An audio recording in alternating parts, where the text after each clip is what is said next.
Maam Ndiaye Savon jamono ji nag mu ngi si tolmantu gu métti ginnaaw bu mu defee benn vidéo muy wax ne waa douane dañ koo fayloo lu toll ci 10 millions de francs CFA pour ay produits yoo xamante ne da koo jëlee Chine indi ko Sénégal pour jaay ko. coucou mes amours ci lu ngeen nekk j'espère que ñëpp a ngi ci jàmm en tant que jigéen buy liggéey comme man femme battante man musuma jooy mais tey dama am lu ma naqari en tant que femme battante buy liggéey comme man defuma ci réew mi waxuma ci réew mi ñi ma wàccandool aéroport ñu jógee Guangzhou ñëpp dañ leen di bàyyi ñu jàll mais man su ma dëccee man rek ci aéroport bi dañ may téye di ma minimiser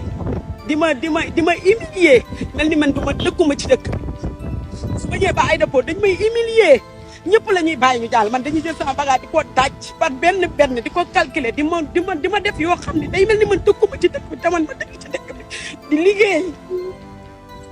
musuma am lu ma naqari comme tey laa gën a musa am lu ma naqaree nii su ma ñëwee ba ci aéroport bi ba war a génn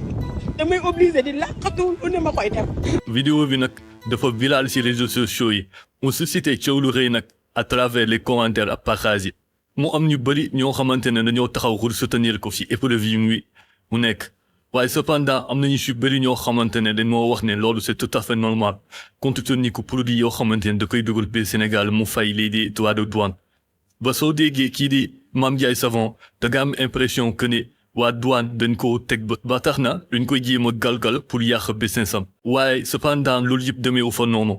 ba tax na moom leeral nañu ko à travers une vidéo nañ dem seetaan lool. greffage yi ma yor calculer ko bi ñu calculer dañu ne 10 millions laay joxe